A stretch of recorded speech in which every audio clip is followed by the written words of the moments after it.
Hello students, this is second video of integral functions. In first video, we studied about the continuity of integral functions.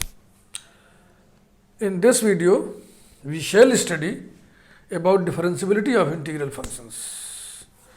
If f of xy and fy of xy are continuous functions, then d by dy of this integral function is equal to integral a to b del f upon del y dx. This is known as Leibniz rule. इसको Lebanese हम लोग mathematics में बोलते हैं, लेकिन इसका हिंदी में सही उच्चारण है लाइबनिज.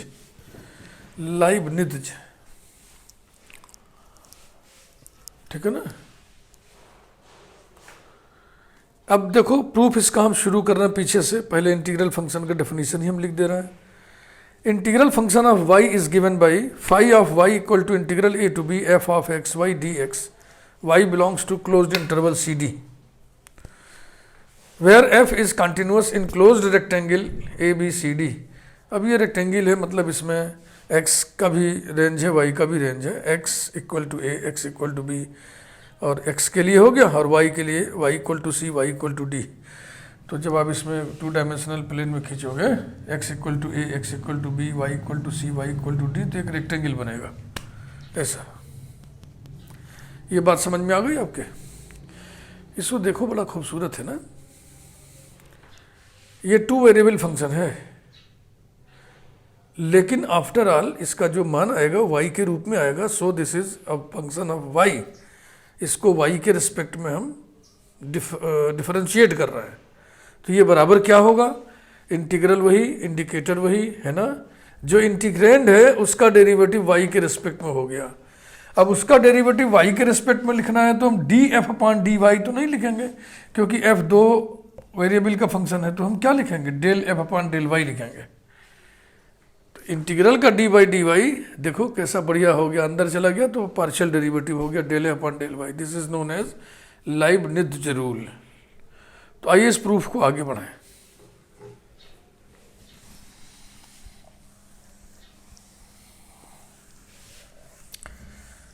यहां तक लिखने के बाद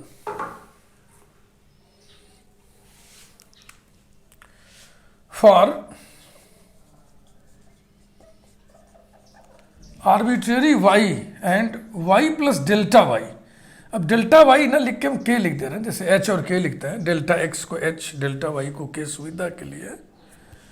for arbitrary y comma y plus k belonging to closed interval CD semicolon.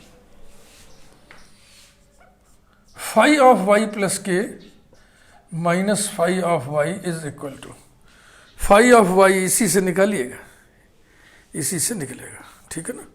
चाहे तो इस पूरी बातचीत को नंबरिंग ही कर देना 1. फाई ऑफ y प्लस के निकालने के लिए y को रिप्लेस कर दो y प्लस के से, तो यहां रिप्लेसमेंट हो जाएगा. Integral a to b f of x comma y plus k dx minus integral a to b f of x y d x. ज़्यादा से ज़्यादा यहाँ पे लिख दीजिए by 1 equals to integral a to b bracket f of x comma y plus k minus f of x comma y d x. The function f is function of two variables x and y. अब ये जो difference देख रहे हो गौर से देखो, उसमें x argument में कोई चेंज नहीं है. माने x is fixed, x is constant, no change in x. y argument में चेंज हो रहा है. कितने का चेंज हुआ? k का. तो ये लग्रांज मीन वैल्यू थ्योरम यहाँ पे लगेगा टू वेरिएबल फंक्शन के लिए. टू वेरिएबल फंक्शन के लिए लैग्रांज मीन वैल्यू थ्योरम, अब आप पढ़े हैं नहीं पढ़े हैं आप जाने, लेकिन देखो अभी हम जो लिख देंगे वही लैग्रांज थ्योरम है. इसमें y आर्गुमेंट में इंक्रीमेंट लगा हुआ है तो उसके हिसाब से लिखा जाएगा, x आर्गुमेंट में लगा होगा तो उसके हिसाब से लिखा जाएगा. जब x स्थिर होता है y में चेंज होता है तो उसी को बोलते हैं partial derivative with respect to y। Mean value theorems इस प्लेलिस्ट में आपको मिलेगा। वन वेरिएबल फंक्शन के लिए भी लेग्रांज मीन वैल्यू थ्योरम और टू वेरिएबल फंक्शंस के लिए भी लेग्रांज मीन वैल्यू थ्योरम। तो अब हम इसको लिखने जा रहे हैं। This is equal to integral a to b। चूंकि y आर्गुमेंट में चेंज हो रहा है इसलिए ये y के रिस्पेक्ट में पार्शियल डेरिवेटिव होगा, जिसको हम लिखेंगे एफ वाई। ऐसा partial derivative of f with respect to y। और फिर आर्गुमेंट कैसे लिखा जाएगा, x तो स्थिर ही है उसको स्थिर ही रखो, y प्लस के और y के बीच का नंबर लिखा जाता है, वो लिखा जाएगा y प्लस थीटा के या dx। ठीक, theta belongs to open interval 0-1 ऐसे लिख दो या लिख दो 0 less than theta less than 1। इसके लिए अलग से हम आपको समझा दे रहे हैं। y प्लस थीटा के जब थीटा 0 होगा तो इसका मान कितना होगा y, ठीक है ना। और जब थीटा 1 लेंगे तो इसका मान कितना होगा y प्लस के। अब आप सोचो, थीटा 0 भी नहीं लिया 1 भी नहीं लिया, इसके बीच में लिया तो इसका मान न y आएगा न y प्लस के आएगा, उसके बीच का आएगा। तो यही तो हम चाह रहे थे कि y प्लस के और y के बीच का नंबर लिखो, तो y प्लस थीटा के लिख दिए इस शर्त के साथ 0 less than theta less than 1। इसमें एक चीज छूट रहा है ना, यहाँ जितना इंक्रीमेंट होता है उससे मल्टीप्लीकेशन भी होता है, k इंटू ऐसा। वन वेरिएबल के लिए अगर होता f of x plus h minus f of x, this is equal to h into f dash of x और x प्लस एच के बीच का नंबर, तो हम लिखते हैं x plus theta h where 0 less than theta less than 1 ऐसे। इसी के जैसा ये भी होता है टू वेरिएबल फंक्शन वाला भी। इस के को बाहर निकाल लो, इधर ले आओ। implies that phi of y plus k minus phi of y upon k, ठीक, equals to integral a to b fy of x comma y plus theta k dx। k tends to 0 limit ले लिया जाए,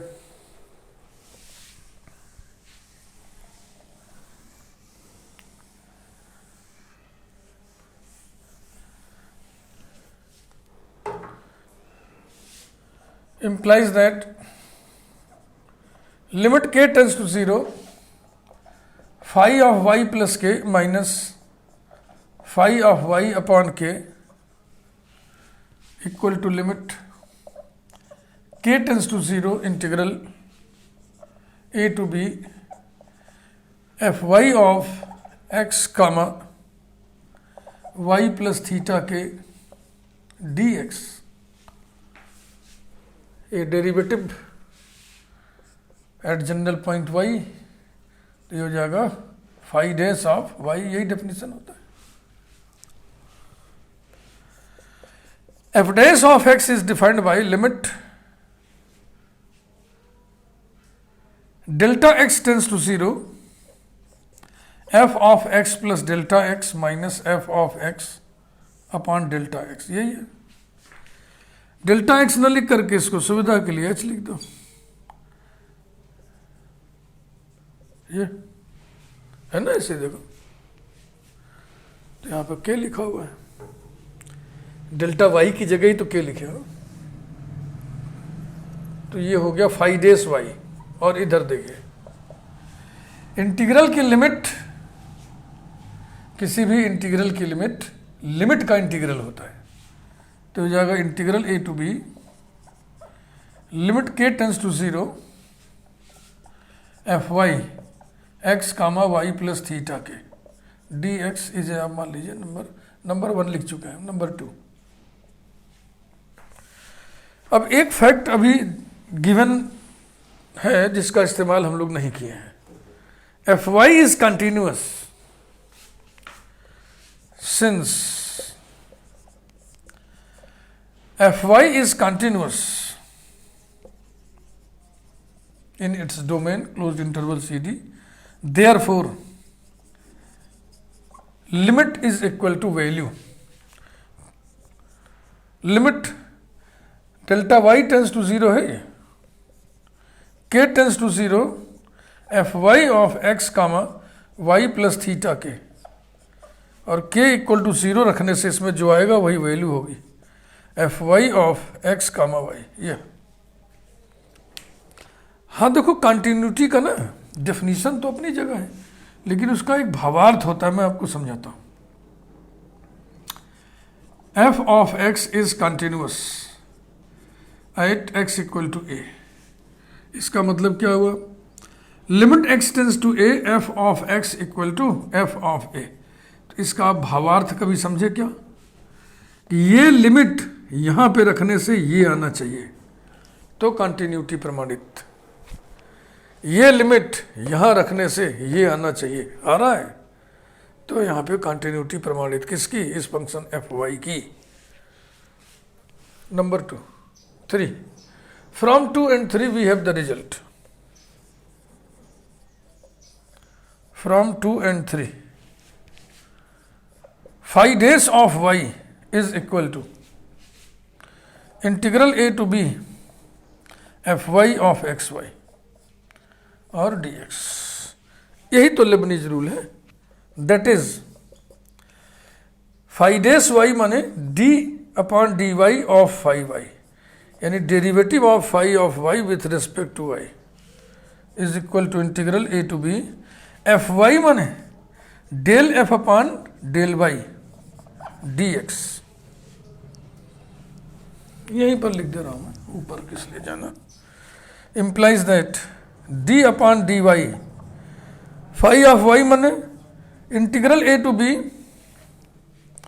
F of x y d x, यही तो phi of y है भाई। This is equal to integral a to b f y न लिख के वही लिख दे रहा हूं जो लिखा हुआ है, del f upon del y d x. This is Leibniz rule.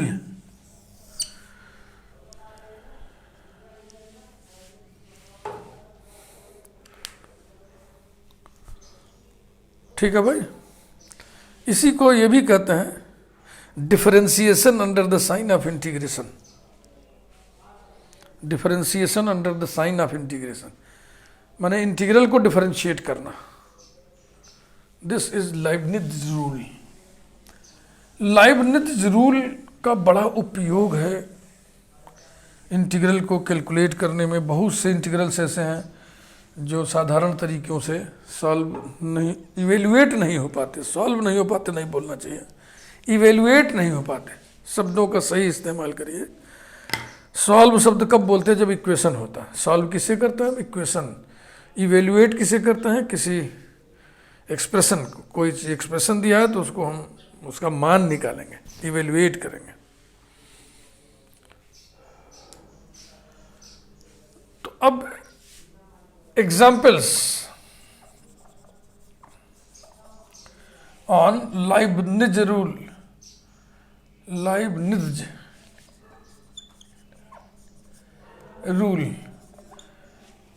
सारे एग्जाम्पल्स को एक बार देखोगे तो कुल 3 प्रकार के एग्जाम्पल्स आपको दिखाई पड़ेंगे।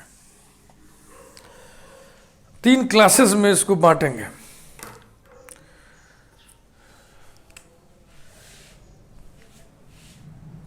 एक तो ऐसे एग्जाम्पल्स हैं, टाइप फर्स्ट, 1 पैरामीटर, एक पैरामीटर रहेगा।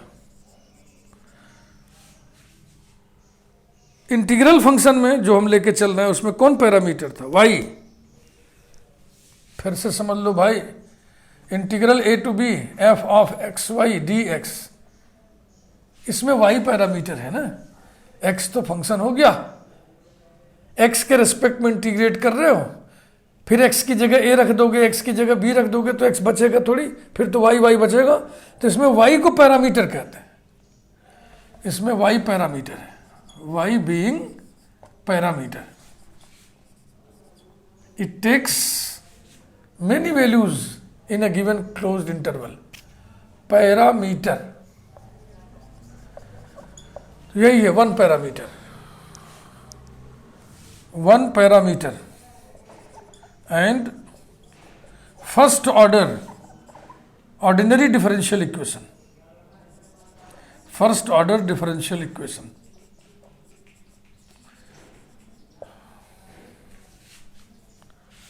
टाइप सेकंड,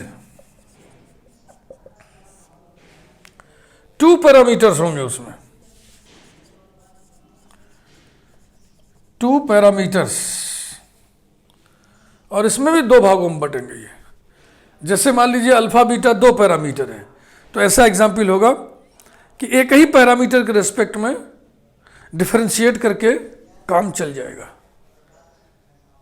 तो किसी में ये होता है कि नहीं, अल्फा बीटा में अल्फा के रेस्पेक्ट में ही करोगे तो होगा, बीटा के रेस्पेक्ट में करोगे तो नहीं होगा, या बीटा के रेस्पेक्ट में डिफरेंशिएट करोगे तो होगा, अल्फा के रेस्पेक्ट में करोगे तो नहीं होगा। ऐसे एग्जाम्पल भी हैं, और ऐसे भी एग्जाम्पल हैं कि चाहे तो अल्फा के रेस्पेक्ट में डिफरेंशिएट करके आगे बढ़ो, चाहे तो बीटा के रेस्पेक्ट में डिफरेंशिएट करके आगे बढ़ो, दोनों से ही काम हो जाएगा। तो 2 सब क्लासेस इसमें बनती हैं, वो हम नहीं बना रहे, एक ही में हम लिख दे रहे हैं। 2 parameters and first order differential equation, first order differential equation। और अब type third, 2 parameters and second order differential equation बनेगा। मान लीजिए 2 पैरामीटर हैं अल्फा और बीटा, तो पहले अल्फा के रेस्पेक्ट में डिफरेंशिएट करिए, फिर बीटा के रेस्पेक्ट में डिफरेंशिएट करिए, सेकंड ऑर्डर डिफरेंशियल इक्वेशन बनेगा। फिर रिवर्स गियर में उसको 2 बार इंटीग्रेट करिए।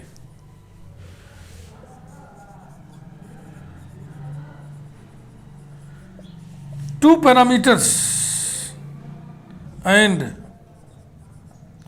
सेकंड ऑर्डर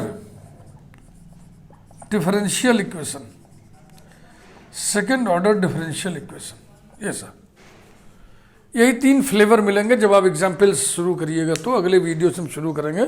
इस वीडियो में बस आपको हम एक रूपरेखा बता दे रहे हैं। कुछ एग्जाम्पल्स मैं बोर्ड पर लिख भी दे रहा हूं।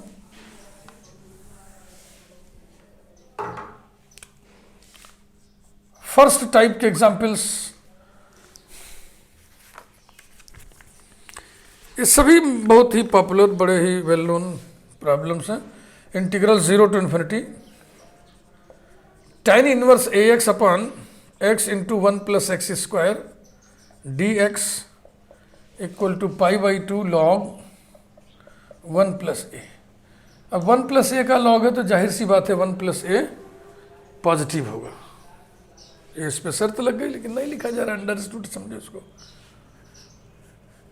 Integral 0 to pi log of 1 plus a cos x upon cos x d x equal to pi sine inverse a. तो इसमें देखो पैरामीटर कौन है, ए, इसमें पैरामीटर कौन है, a. Integral 0 to π/2 log of 1 minus x square cos square theta d theta equal to pi log of 1 plus under root 1 minus x square upon 2। जाहिर सी बात है एक्स स्क्वायर छोटा है 1 से, तभी तो रेडिकल के अंदर निगेटिव नहीं आने पाएगा। और एक बहुत ही मशहूर Dirichlet integral, integral 0 to infinity sine mx upon x dx equals to π/2। इसमें m पैरामीटर है, इसमें थीटा पैरामीटर है, इसमें a पैरामीटर है, इसमें a पैरामीटर है। इसको a के रिस्पेक्ट में डिफरेंशिएट करेंगे, इसको a के रिस्पेक्ट में करेंगे, इसको थीटा के रिस्पेक्ट में करेंगे, और इसको करने का एक स्पेशल रूल है। ये कुछ स्पेशल प्रॉब्लम है, आगे चल के बताएंगे।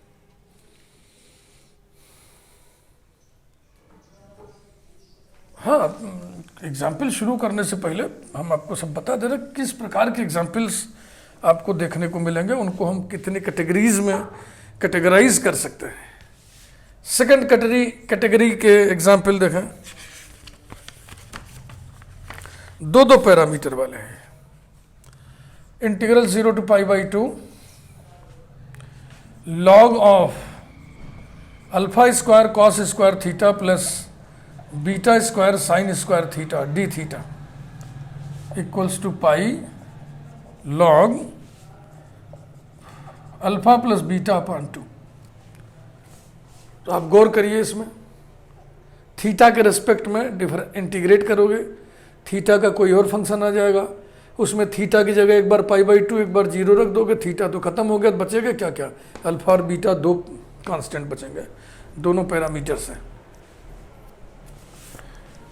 इसी प्रकार से integral 0 to infinity log of 1 plus a square x square upon 1 plus b square x square d x equal to पाई/b log a plus b upon b. इसमें भी a और b दो पैरामीटर्स हैं। इसमें अल्फा के रिस्पेक्ट में differentiate कर दो और आगे बढ़ो, काम हो जाएगा, या बीटा के रिस्पेक्ट में डिफरेंशिएट करो, आगे बढ़ो, काम हो जाएगा। लेकिन इसमें a और b किसी एक ही के रिस्पेक्ट में डिफरेंशिएट करोगे तो काम होगा, और वो कौन है, a है। तो ये हम आपको एक समग्र दृष्टि डाल रहे हैं सारे एग्जाम्पल्स के स्वभाव पर, नेचर पर, एट ए ग्लांस। ऐसे दिमाग में आपको बैठा के रखना है कि ऐसे भी एग्जाम्पल्स होते हैं, ऐसे भी एग्जाम्पल्स होते हैं। अब आप कहोगे सर आपको कैसे पता कि बी के रिस्पेक्ट में डिफरेंशिएट ना करो, ए के रिस्पेक्ट में ही करो, क्योंकि ए के रिस्पेक्ट में करोगे तो ये चीज़ नीचे आ जाएगी, लॉग खत्म हो जाएगा, फिर पार्शियल में ब्रेक कर लेंगे और फटाफट हो जाएगा। इसके रिस्पेक्ट में करेंगे लॉग रहेगा ही रहेगा, ये और बवाल कर देगा, पावर और बढ़ जाएगी, तो समस्या और बढ़ जाएगी। तीसरी कैटेगरी, ये दोनों किस कैटेगरी के हैं, दो पैरामीटर हैं, लेकिन फर्स्ट ऑर्डर डिफरेंशियल इक्वेशन बनता है, यानी हमको एक ही बार डिफरेंशिएट करना पड़ता है।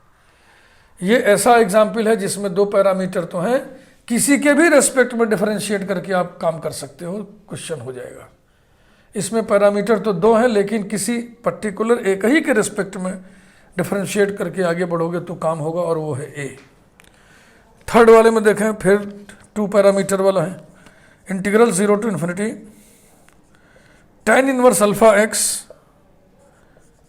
Into tan inverse beta x upon x square d x equal to पाई/2 log alpha plus beta whole to the power alpha plus beta upon alpha to the power alpha into beta to the power beta. ये इसमें दो parameters हैं, alpha और beta. पहले आप alpha के respect में डिफरेंशिएट करिए, फिर बीटा के रिस्पेक्ट में डिफरेंशिएट करिए, सेकंड ऑर्डर डिफरेंशियल इक्वेशन बन जाएगा। फिर बैक रिवर्स में आइए, 2 बार इंटीग्रेट करिए, या पहले बीटा के रिस्पेक्ट में डिफरेंशिएट करिए, फिर अल्फा के रिस्पेक्ट में डिफरेंशिएट करिए, फिर भी सेकंड ऑर्डर डिफरेंशियल इक्वेशन बनेगा। रिवर्स 2 बार इंटीग्रेट करना पड़ेगा। तो मैंने एक बार एग्जाम्पल्स के नेचर पर आपको भाषण दे दिया, समझा दिया, बातें बता दिया। आप सोचिए, इस चैप्टर को अगर आपने क्लास में पढ़ा है, क्या इस तरीके से एग्जाम्पल्स के स्वभाव को क्लासीफाई किसी ने किया? क्या किसी ने नहीं किया होगा, वो मैं कर रहा हूँ। अब क्या है कि ये सारी बातें आपके दिमाग में बैठ गई कि लाइबनिज़ रूल पे बेस्ड हम एग्जाम्पल्स करेंगे तो इतने इतने प्रकार के होंगे। तो कभी आप फंसोगे तो फिर 3 प्रकार में से सोच लोगे ना, 3-4 प्रकार की बातें हुई, फिर सोच लोगे कि ऐसा नहीं हुआ तो चलो ऐसा करके देखें, आखिर में हम फंसे कहाँ। इसके बाद इस तरह के एग्जाम्पल्स को करने में, इस तरह के इंटीग्रल्स को इवेल्युएट करने में आपको बहुत ही ज़रूरत पड़ेगी पार्शियल फ्रैक्शंस में किसी फ्रैक्शन को ब्रेक करने की। ये इंटरमीडिएट में बच्चे पढ़ते हैं इसको।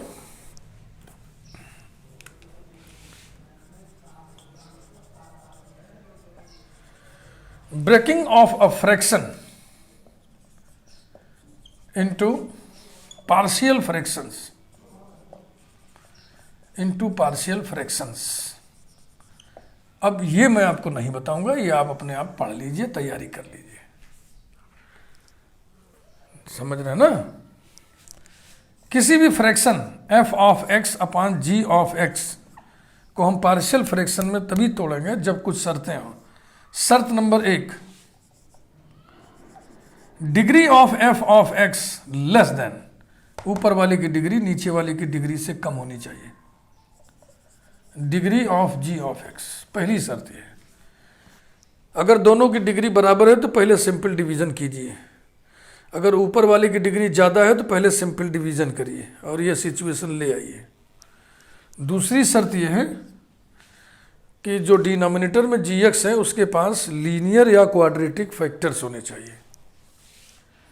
जी of x has linear oblique quadratic, 2 degree वाला, लीनियर माने 1 डिग्री वाला, क्वाड्रेटिक फैक्टर्स। ये 2 शर्तें पूरी होनी चाहिए तभी ये पार्शियल फ्रैक्शंस में टूटेगा। ठीक। अब जी ऑफ एक्स के फैक्टर्स के नेचर पर बेस्ड क्लासिफिकेशन है, तो मैं शॉर्टकट में लिख दे रहा हूं। मान लो ऐसा है कहीं 1 upon a x plus b c x plus d, तो इसको कैसे ब्रेक करेंगे? ये क्या सिचुएशन है?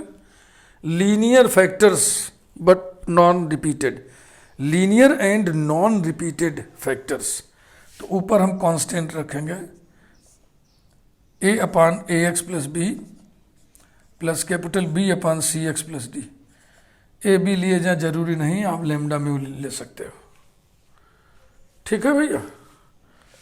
दूसरा सिचुएशन ये है कि नीचे लीनियर फैक्टर तो हो लेकिन वो रिपीटेड हो। मान लीजिए 2 बार रिपीटेड है, 3 बार रिपीटेड है। ए एक्स प्लस बी ऐसा लिखा है, a x plus b whole square माने ए एक्स प्लस बी। तो इसको इस तरीके से ब्रेक करते हैं, constant upon a x plus b plus another constant upon a x plus b whole square. ये तरीका है। समझ में बात आ रही है? Linear and non repeated factors का केस है, लीनियर एंड रिपीटेड फैक्टर्स का केस है। देखो, जब फैक्टर की जितनी डिग्री नीचे होती है उससे एक कम डिग्री का ऊपर एक्सप्रेशन लिखा जाता है। ये 1 डिग्री का है ना एक्सप्रेशन, तो 1 में से 1 घटाइएगा तो 0 डिग्री बने। 0 डिग्री का एक्सप्रेशन कौन होता है? Constant. Next 1 upon a x square plus b x plus c into a dash x square plus b dash x plus c dash. ये कौन सा सिचुएशन है? Both are quadratic factors, non repeated, कोई repeat नहीं हो रहा है। Linear non repeated, वैसे ही है क्वाड्रेटिक नॉन रिपीटेड। तो नीचे 2 डिग्री का एक्सप्रेशन है तो ऊपर हम कितने डिग्री का एक्सप्रेशन लिखेंगे? 1 डिग्री का। 1 डिग्री कम करके लिखता है तो कुछ ऐसे लिखाएंगे, कैपिटल ए x plus capital B upon पहला factor a x square plus b x plus c plus capital C x plus capital D upon c x a dash x square plus b dash x plus c dash. और फिर आगे बढ़ाते हैं, वो मैं बताऊंगा आपको। फिर चौथा सिचुएशन है कि नीचे क्वाड्रेटिक रिपीटेड फैक्टर्स हो, a x square plus b x plus c whole square. 2 ही बार मैं रिपीट कर रहा हूँ। अगर होल क्यूब होगा तो फिर एक और बढ़ जाएगा ना, अगर यहाँ क्यूब होता तो इसमें एक और बढ़ जाता, plus c upon a x plus b whole cube. समझ रहे ना? वही चीज़ है। 2 ही फैक्टर इसलिए ले रहे हैं, कम लिखना पड़ रहा है भाई। तो वैसे यहाँ भी capital A x plus b upon a x square plus b x plus c plus capital C x plus d upon a x square plus b x plus c whole square. ये इसी धुन में है, देखो, इसको मिला लो, इसको मिला लो।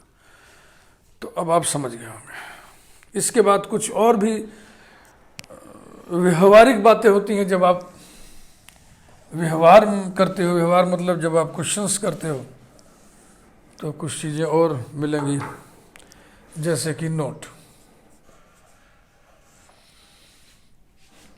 मान लीजिए नीचे ऐसा कुछ है, x square plus a into x square plus B.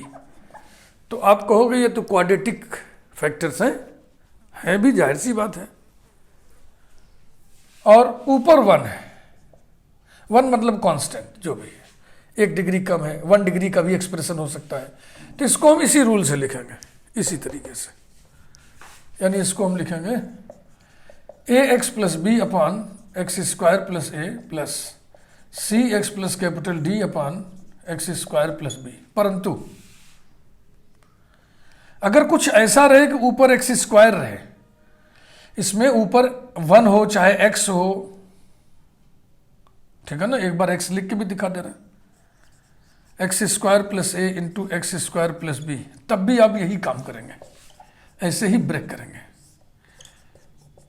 ये सब इंटरमीडिएट में सिखाया जाता है, फिलहाल मैं सब एक बार गुनगुना दे रहा हूँ, इसके बाद आप प्रैक्टिस कर लो, क्योंकि इस चैप्टर में हर क्वेश्चन में आपको पार्शियल में ब्रेकिंग करनी पड़ेगी और वो टाइम खर्च करता है। तो मैं 1-2 क्वेश्चन में तो पार्शियल ब्रेक करूंगा पूरा, उसके आगे फिर मैं पार्शियल पहले से ब्रेक करके नोट किए रहूंगा, वो मैं डायरेक्ट लिख दूंगा। और अब देखो, अगर ये x square upon x square plus a into x square plus b ऐसा हो तो क्या करेंगे? यहाँ हम अलग से इसको कुछ स्टार कुछ हैश बना दे रहे हैं।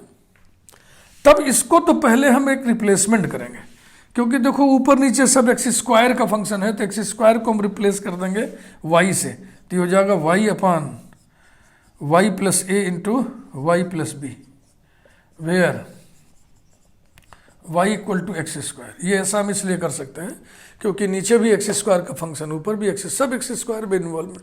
अब ये बन गया लीनियर वाला केस। अब इसको हम ब्रेक करेंगे कैसे? कांस्टेंट अपान वाई प्लस ए प्लस एनदर कांस्टेंट अपान वाई प्लस बी, और फिर बाद में इसमें हम क्या कर देंगे? वाई स्क्वायर को रिप्लेस कर देंगे, वाई स्क्वायर को नहीं, सॉरी, वाई को replace y by x square. ये तरीका समझ लीजिए भाई, यही है व्यवहारिक स्किल, प्रैक्टिकल स्किल। इस सिचुएशन में पहले इसको हम ऐसा लिख देंगे, ये लीनियर वाला केस हो गया, हल्का हो गया। अदरवाइज क्वाड्रेटिक केस लेके चलोगे तो ऐसी तैसी हो जाएगी, फिर चट से हमारा पार्शियल ब्रेक हो गया, फिर वाई को रिप्लेस कर देंगे एक्स स्क्वायर से। इस वीडियो को मैं ही समाप्त करता हूँ। वीडियो को लाइक कीजिए, चैनल यदि आपने अभी तक सब्सक्राइब ना किया हो तो चैनल को सब्सक्राइब करिए, बेल आइकन प्रेस कर दीजिए, क्योंकि ये प्लेलिस्ट जस्ट अभी शुरू ही हुआ है, सेकंड वीडियो है ये। जितने वीडियो हम इस प्लेलिस्ट में बनाएंगे उसकी सूचना आपको मिलती रहेगी। Thank you very much.